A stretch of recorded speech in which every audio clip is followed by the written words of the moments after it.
अस्सलामु अलैकुम वरहमतुल्लाहि वबरकातुहू। आज का एक सवाल है कि अगर मस्जिद में नमाज की हालत में मोबाइल बजना शुरू हो गया तो हमें क्या करना चाहिए। तो इसके लिए सबसे पहले आप ये कोशिश करें कि नमाज से पहले ही मोबाइल को, मस्जिद में एंट्री से पहले ही आप मोबाइल को साइलेंट कर दें या फिर स्विच ऑफ कर दें, क्योंकि सिर्फ़ नमाज ही में नहीं बल्कि मस्जिद में कोई भी ऐसी आवाज़ नहीं होनी चाहिए जो कि शरीयत के ख़िलाफ़ हो। तो आपकी कोशिश हमेशा यही होनी चाहिए कि नमाज के लिए ना भी हो तो मस्जिद में आप जब भी एंट्री करें तो आपकी कोशिश यही हो कि आप मोबाइल को साइलेंट कर दें या स्विच ऑफ कर दें। सपोज़ कभी अगर ऐसा हो गया आपके साथ कि नमाज की हालत में आप हैं और नमाज कॉल आ गया और फिर रिंगटोन बजना शुरू हो गया, फिर आवाज़ शुरू हो गया, तो आपको करना क्या है। तो इसके लिए जो फ़ुक़हा किराम ने फ़रमाया वो ये कि अगर आप अमले कलील के अंदर अगर आपने मोबाइल को बंद कर सकते हैं आप, तो आप बंद कर लीजिए। और अगर बंद करने में अगर अमले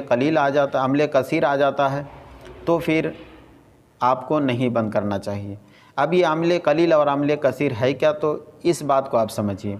अमले कलील कहते हैं कि आपने ऐसी कोई हरकत की जैसे कि आपके जेब में मोबाइल है और आपने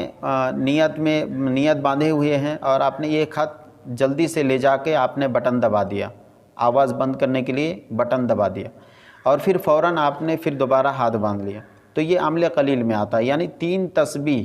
के अंदर आपने वो काम एक हाथ से जल्दी से कर दिया और देखने वाला भी आपको ये समझे कि ये नमाज में है, तो बिल्कुल ये अमले कलील के अंदर आता है। और इतना फ़ुक़हा किराम ने जो है इजाज़त दी है कि आप रिंगटोन बंद करने के लिए इतना आप कर सकते हैं। अब अगर आप दूसरी हालत में हैं, जैसे कि कभी होता है कि मोबाइल जो है सामने होता है हमारा, सजदे से जहाँ सजदा करते हैं उससे थोड़ा सा पीछे हम रखते हैं, तो ऐसी हालत में जब आप क़याम की हालत में होंगे, खड़े होंगे, तो फिर आप नीचे झुक कर के जब आप जाएंगे मतलब मोबाइल को बंद करने के लिए, तो फिर ये अमले कसीर ही में आ जाएगा, तो आपको इतनी इजाज़त नहीं है।